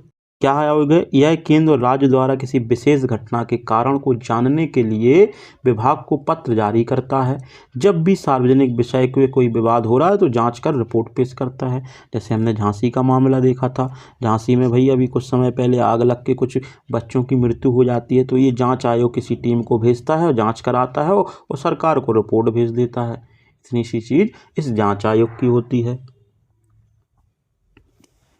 क्वेश्चन नंबर 29 देखते हैं, जिसको बोलते हैं रेस जुडिकेटा, है ना। एक कानूनी सिद्धांत है जिसका अर्थ है जो मामला एक बार अदालत में पूरी तरह से तय हो चुका है, पूरी तरह से, तो उसे दोबारा फिर से नहीं सुना जा सकता है। तो ये भाई क्या है, न्यायिक सिद्धांत प्रक्रिया की दक्षता और निष्पक्षता सुनिश्चित करने के लिए बनाया गया है। समझते हैं 2-3 पॉइंटों से। अंतिम निर्णय के प्रभाव से समझते हैं। अगर किसी मामले पर अदालत ने अंतिम निर्णय दे दिया है तो वही मामला दोबारा अदालत में नहीं आ सकता है। दूसरे पॉइंट को समझते हैं, पक्षों की समानता को। कि भाई मामला वही होगा यदि उसमें वही पक्ष शामिल हैं जो पहले मामले में थे। भाई जितने पहली पार्टियां थी उतनी आज भी हैं, फिर भी तुम उसी मामले को, अगर पार्टी बढ़ रही कम हो रही तो मुद्दा थोड़ा सा बदल सकता है, तो दोबारा नहीं सुने जाएंगे इन केसों को। तीसरा, विवाद का मुद्दा विषय पहले मामले में समान होना चाहिए। भाई विवाद जो पहले था वही विवाद अभी भी है, तो इसका मतलब हमने जो अंतिम निर्णय दिया था उसी को मानना होगा। आप बार बार कोर्ट में केस नहीं ला सकते हैं। क्यों करते हैं ये? तो अदालत की आधिकारिकता, यानी कि पहला निर्णय एक सक्षम अदालत द्वारा दिया गया हो, कि ऐसा ना हो जिस न्यायालय के अधिकार क्षेत्र में नहीं है उसने निर्णय सुना दिया। अगर सही निर्णय क्षेत्र में आया है और सुनाया तो उसको वैलिड माना जाएगा। क्यों लाया गया ये कॉन्सेप्ट? कि कानूनी विवादों को बार बार उठाने से रोकना, न्याय प्रणाली के समय व संसाधन की बचत होती है और पक्षकारों को परेशानियों से भी बचाना होता है। भारतीय दंड संहिता जो होती है CPC की धारा 11 में इस सिद्धांत को देखने को मिलता है। आगे बढ़ते हैं, क्वेश्चन नंबर 30 देखते हैं। व्यादेश यानी स्टे ऑर्डर किसे कहते हैं? यह एक आदेश होता है जो व्यक्ति या किसी संस्था को कुछ करने और ना करने के लिए बोला जाता है। स्टे ऑर्डर मतलब रोकने या ना रोकने के लिए होते हैं। 3 प्रकार के देखने को मिलते हैं, स्थायी, अस्थायी, स्थायी और निषेधक। तो स्थायी कैसे होते हैं? स्टे ऑर्डर के अंतिम निर्णय के बाद लागू होता है, हमेशा के लिए प्रभावी होता है। भाई जिसका जजमेंट आ गया, डिक्री आ गई है, तब जाकर के जो स्थायी आपको परमानेंट स्टे मिल गया कि आप इसके मालिकाना हक रखते हो। एक होता अस्थायी, सीमित समय के लिए, जैसे सुनवाई पूरे होने तक, कि कोई मुद्दा चला कि 1 महीने तक हम इसको स्टे दे रहे हैं, इसमें दोनों पक्ष दूर रहें जब तक इसमें कोई भी काम ना हो। एक होता है अंतिम स्टे, ये आदेश तब प्रभावी होता है जब मामला पूरी तरह से निपट जाता है, कि भाई अब ये हो गया, अब तुम इससे दूर रहो, तुम नहीं आ सकते हो। तो 3 प्रकार के स्टे ऑर्डर देखने को मिलते हैं। अब एक क्वेश्चन रह जाता है, क्वेश्चन नंबर 31। अपकृत दायित्व क्या है? कानून द्वारा निर्धारित कर्तव्यों के उल्लंघन से उत्पन्न अपकृत दायित्व कहलाता है। मतलब कानून के द्वारा आपको जो कर्तव्य दिए गए, उन कर्तव्यों का आपने उल्लंघन किया तो आपका अपकृत दायित्व कहला जाएगा कि तुमने उल्लंघन गलत किया। जैसे झंडा को, अपने भारतीय जो झंडा है उसके प्रति आस्थावान रहना, राष्ट्र के प्रति आस्थावान रहना, ये हमारे दायित्व हैं। इन दायित्वों से हम मुकर रहे हैं तो अपकृत कर रहे हैं, अपकृत मतलब गलती कर रहे हैं, तो ये अपकृत दायित्व कहलाते हैं। तो यहाँ तक हो जाते हैं हमारे शॉर्ट टाइप क्वेश्चंस। अब बढ़ेंगे हम आगे लॉन्ग की ओर। ये रहने वाले हमारे लॉन्ग टाइप क्वेश्चंस। नंबर 1 है हमारा, प्रशासनिक विधि को समझाएं। तो जैसे कि हमने देखा था कि वह कानून जो यह निर्धारित करे कि सरकारें, सरकारी संस्थाएं और अधिकारी किस तरह से अपने अधिकारों का प्रयोग करेंगे और कोई गलती होने पर वो कैसे सुधार करेंगे। तो प्रशासनिक विधि को इस तरीके से भी समझ सकते हो कि जितने भी सरकारी संस्थाएं और जो अधिकारी होते हैं वो काम को किस तरीके से करेंगे। तो वही चीज़ हो जाती है। जैसे उद्देश्य देखें, पहला उद्देश्य हो सकता है न्याय की सुरक्षा करना, लोगों के अधिकारों के हनन होने से उनको बचाना, सरकार पर नियंत्रण, यानी कि सरकार किस तरीके से काम करेगी उसको कंट्रोल करने का काम, पारदर्शिता रखेगी, ट्रांसपेरेंसी रखेगी और सभी लोगों के प्रति जवाबदेही भी होगी, विकास व सुशासन, यानी कि सरकार को सही दिशा देने का काम भी प्रशासनिक जो विभाग होते हैं, जो निकाय होते हैं, वो करते हैं। तो ये प्रशासनिक विधि से जुड़ा मामला हो गया है। अगर प्रकृति की बात करें तो इस प्रकृति में समझते हैं, प्रशासन लचीलेपन पर आधारित होता है कि भाई मोल्ड हो सके, कि पक्ष विपक्ष दोनों को समझें, अपने हिसाब से तर्क के माध्यम से चीज़ों को बाहर निकालें। विकासशील होता है, डेवलपमेंट की ओर बढ़ाने के लिए मदद करता है, यानी कि बदलाव के साथ विकास करने में ज़्यादा विश्वास रखता है। विशिष्ट होता है, हर एक जगह पर स्पेसिफिक ज़रूरत है कि भाई पर्यावरण को सुधारने के लिए पर्यावरण कानून के लिए पर्यावरण के लिए अलग विभाग बना है, तो उस क्षेत्र का श्रम कानून, श्रमिक जो विभाग होते हैं, श्रम विभाग, श्रम न्यायालय उन क्षेत्र के लिए हैं, तो अधिकारों की नियुक्ति से जुड़ा हुआ हर प्रकार जो भी विशेष है उसके लिए विशेष अलग अलग अधिकारी। समानता सभी के लिए समान और निष्पक्ष व्यवहार करना इनका एक मुद्दा रहेगा कि भाई सभी लोगों को समान तौर से देखा जाए और सभी तरीक़ों से सभी लोगों को समान ही निष्पक्ष आपको वो दी जाए, व्यवस्था दी जाए। क्षेत्र की बात की जाए तो ये केंद्र राज्य के सभी विभागों में मौजूद होते, तभी इनके विभाग चल पाते हैं। न्यायिक पुनरीक्षण की यानी कि सरकार के गलत कार्यों को न्यायालय में चुनौती करना, ये भी बात सही है। सार्वजनिक सेवा यानी कि बिजली पानी आदि के वितरण के लिए अनुबंध यानी कि कॉन्ट्रैक्ट करना। अनुशासनात्मक कार्रवाई यानी कि सरकारी अधिकारी के खिलाफ आप अनुशासनात्मक कार्रवाई भी कर सकते हो कि भाई उसने कोई भी कर्तव्यों का पालन नहीं किया तो भाई उसके अनुशासन में लाने के लिए उसके खिलाफ कार्रवाई। तो ये निकायों के पास इतनी पावर देखने को मिलती है, इन क्षेत्रों में काम कर सकते हैं। दूसरा देखते हैं, बात की गई है लोकपाल संस्था किसे कहते हैं। यह एक ऐसा स्वतंत्र और संवैधानिक संस्था है जिसे सरकारी अधिकारियों नेताओं के खिलाफ भ्रष्टाचार के मामलों की जांच के लिए बनाया गया है। इसमें गुण की बात करें तो भ्रष्टाचार पर नियंत्रण करना है, स्वच्छ और निष्पक्ष जांच करना है, नागरिकों की शिकायत करने पर इसको आगे बढ़ाना है। दोष क्या है कि थोड़ा से अधिकार सीमित, शक्ति सीमित होती है, जांच में समय ज़्यादा लेते हैं और राजनीतिक हस्तक्षेप देखने को मिलता है। नियुक्ति कौन करता है? पीएम करेगा, लोकसभा का अध्यक्ष करेगा, सीजीआई करेगा और विपक्ष दल का नेता, सभी लोग मिलकर करते हैं। अगला देखते हैं, क्वेश्चन नंबर 3 आता है, प्रत्यायोजित विधान क्या है, इस पर न्यायिक नियंत्रण कैसे होता है, आवश्यकता विकास को समझाएं। तो संसद अपने विधायी काम को अधीनस्थ निकायों, विशेषज्ञ निकायों को सौंपती है ताकि नियमों को लागू करने के लिए दिशा निर्देश बनाए जा सकें। सही बात है। जब संसद कोई मुख्य कानून बनाती है तो उसमें यह तय किया जाता है कि छोटे छोटे नियम और प्रक्रियाओं को कौन बनाएगा। कि भाई बड़ा कानून बना लिया है, उस कानून को मान लीजिए पर्यावरण से जुड़ा हुआ बड़ा कानून तो बना लिया है, पर्यावरण से जुड़ा हुआ, अब उस पर्यावरण डिपार्टमेंट के पास भेज देंगे, भाई इसके छोटे छोटे मुख्य कानून तो बना दिए हैं लेकिन जो बिल्कुल एग्जीक्यूट करने वाले कानून आप बनाइए। जैसे संसद ने एक शिक्षा का कानून बनाया लेकिन स्कूलों के नियम कायदे बनाने का अधिकार सरकार या शिक्षा के विभाग को दे दिया, इस तरीके भी समझ सकते हैं। जरूरी क्यों है समझते हैं। सरकार हर छोटे नियम नहीं बना सकती, इसलिए दूसरों को सौंप देती, इसलिए भी बात सही है। यह काम जल्दी और आसान तरीके से हो जाते हैं, जब दूसरे को सौंप देंगे वो उस चीज़ में बहुत मजबूत है तो आसानी से कर सकता है। अब समझते उदाहरण इसका, जैसे यातायात का नियम है, संसद ने एक परिवहन कानून बनाया लेकिन ट्रैफिक के छोटे नियम जैसे हेलमेट पहनना, स्पीड लिमिट सरकार खुद से बनाती है। अब बढ़ते हैं आगे, न्यायिक नियंत्रण देखते हैं इसका।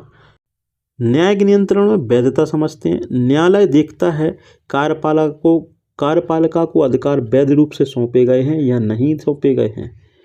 तो ये किसका नियंत्रण है? न्यायपालिका का नियंत्रण। वही कार्यपालिका जो भी उसके पास अधिकार है वो वैध हैं या नहीं इसको देखेगी, समीक्षा कर पाएगी यानी कि वैधता चेक करने के लिए रिव्यू कर सकती है।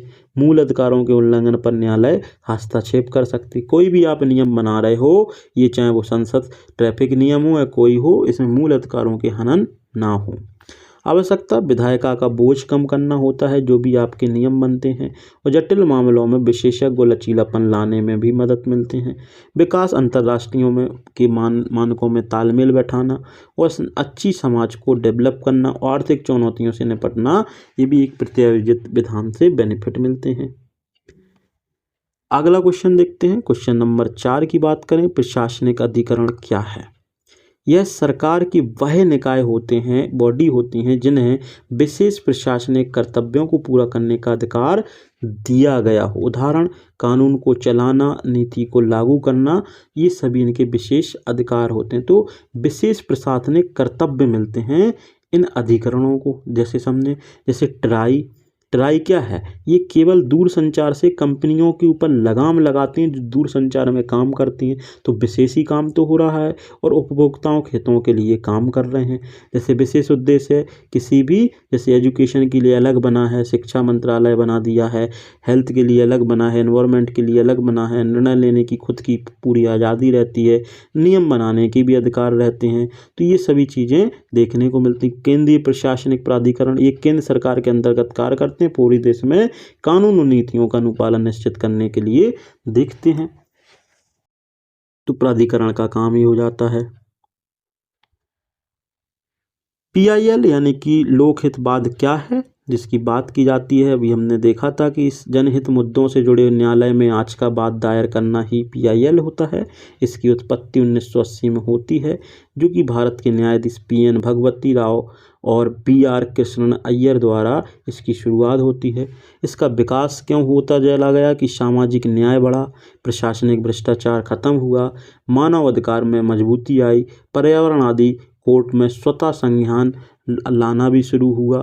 निर्णीत बात है MC मेहता बनाम इंडियन यूनियन की। इसमें क्या होता है, सुप्रीम कोर्ट की एक बात है कि गंगा नदी में प्रदूषण को रोकने के लिए आदेश दिया गया, जो पर्यावरण कानून के लिए मील का पत्थर साबित हुआ। इसका काम होता है समाज के उन सभी चीज़ों को सुनना जो पूरी समाज के लिए बहुत ज़रूरी है, तो ये PIL के माध्यम से आ सकते हैं। जैसे कि हमने परामर्श देख ही लिया था, हाई कोर्ट सुप्रीम कोर्ट द्वारा सरकारी अधिकारी संस्था निचली अदालत में उनके कानूनी कर्तव्यों को पालन करने के लिए रिट जारी की जाती है जब अपने कर्तव्यों को में असफल होते हैं। एक मामला था गुजरात स्टेट फाइनेंशियल कॉरपोरेशन और लोटस होटल के पक्ष में। क्या था कि सुप्रीम कोर्ट ने रिट जारी की थी कि एक सरकारी संस्था को निर्देश दिया कि वह होटल के साथ हुए अनुबंध का पालन करे। मतलब सरकारी संस्था ने कोई अनुबंध होटल के साथ किया और तोड़ दिया, तोड़ने के बाद भाई होटल चले जाएगा कोर्ट में कि इनने हमारे साथ अनुबंध किया था, कॉन्ट्रैक्ट अब ये मान नहीं रहे हैं। तो भाई तो सभी लोगों को ये भाई मानने का अधिकार है, कर्तव्य थे कि तुम माना क्यों नहीं। उसके बाद समझते नैसर्गिक न्याय। हम समझ ही चुके हैं कि सभी पक्षों को अपने मौका सुनने का, पूर्वग्रह से मुक्ति, मतलब न्यायाधीश निष्पक्ष होना चाहिए। अपवाद वही सेम है कि आपात की स्थिति में तत्काल कार्रवाई थोड़ी मुश्किल हो जाती है और विशेष कानून में मुश्किल भी देखने को मिलती जब वैधानिक हो।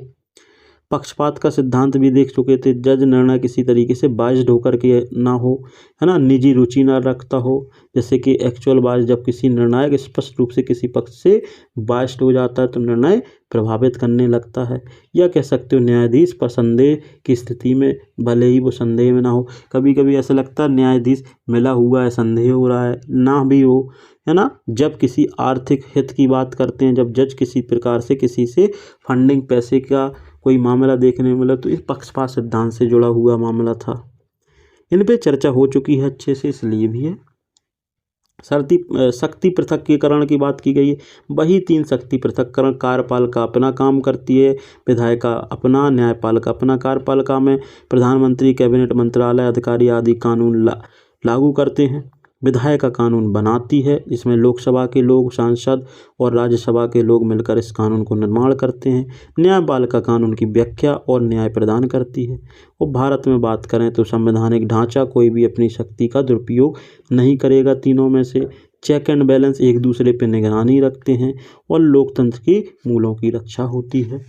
तो यहाँ तक हो जाता है हमारा ये वाला कॉन्सेप्ट क्लियर। अब अगले क्वेश्चन पे चलते हैं। विधि के शासन की बात की जाए तो सभी व्यक्ति संस्थाओं को कानून के अधीन रहना चाहिए। कोई भी व्यक्ति सरकार या कानून से ऊपर नहीं है। कोई भी व्यक्ति या सरकार कानून से ऊपर नहीं है। सभी लोगों को समान तौर से देखा जाए, सामाजिक न्याय की प्राप्ति हो, सरकार की जवाबदेही जब भी कार्यों के प्रति उत्तरदायी हो, तो भ्रष्टाचार मनमाने ढंग को रोका जा सके। कोई भी सरकार अपने मन से कोई भी काम नहीं करेगी, चाहे वो अवैध हो। अवैध कामों को रोकने के लिए है। सामाजिक स्थिरता बनी रहे, यानी कि लोगों के अधिकारों का कोई उल्लंघन ना हो। तो ये कुछ मुख्य थे। इसकी PDF आपको जो है टेलीग्राम पे मिल जाएगी, आसानी से PDF डाउनलोड करके पढ़ सकते हो, इससे बाहर क्वेश्चंस नहीं जाएंगे। बहुत बहुत धन्यवाद वीडियो को देखने के लिए। अगर वीडियो अच्छी लगती है तो अपने दोस्तों के साथ भी शेयर कर सकते हैं। धन्यवाद।